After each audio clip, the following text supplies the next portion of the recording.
സുമേഷിന്റെ വീട്ടിൽ ആരൊക്കെ ഉണ്ട്? വീട്ടിൽ അച്ഛനുമുണ്ട്, അമ്മയുമുണ്ട്, പിന്നെ മൂത്ത ചേട്ടനുണ്ട്.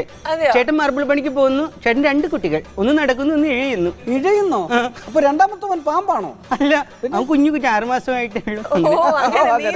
അങ്ങനെ പോകുന്നു, നീന്തുന്നു. ശരി ശരി. ചെറുപ്പം തൊട്ടേ ഈ പാട്ടിനോടുള്ള ഒരു അഭിരുചി ഉണ്ടോ സുമേഷിന്? പിന്നെ ഞാൻ ശരിക്കും UP സ്കൂളിൽ വെച്ച് എനിക്ക് സംഗീതത്തോടുള്ള അഭിനിവേശം ഉണ്ടായിരുന്നു. ലഭിച്ചതാണിത്. അല്ല, ഈ പാട്ടല്ലാതെ വേറെ എന്തെങ്കിലും എക്സ്ട്രാ കരിക്കുലർ ആക്ടിവിറ്റീസ് ഒക്കെ ഉണ്ടോ? വേറെ ഞാൻ ശരിക്കും പറഞ്ഞാല് എല്ലാത്ത സമയത്തൊക്കെ ഞാൻ ഫിഷറീസിൽ വകുപ്പിൽ ജോലി ചെയ്യുന്നു. ഫിഷറീസില്? അത് കൊള്ളാം. ഒരു വിദ്യാർത്ഥിയായിരിക്കുമ്പോ തന്നെ അധ്വാനിച്ച് വിദ്യാഭ്യാസ കാര്യങ്ങൾക്കുള്ള ചെലവ് കണ്ടെത്തുക എന്ന് പറയുന്നത് മാതൃകാപരമായ ഒരു കാര്യമാണ്.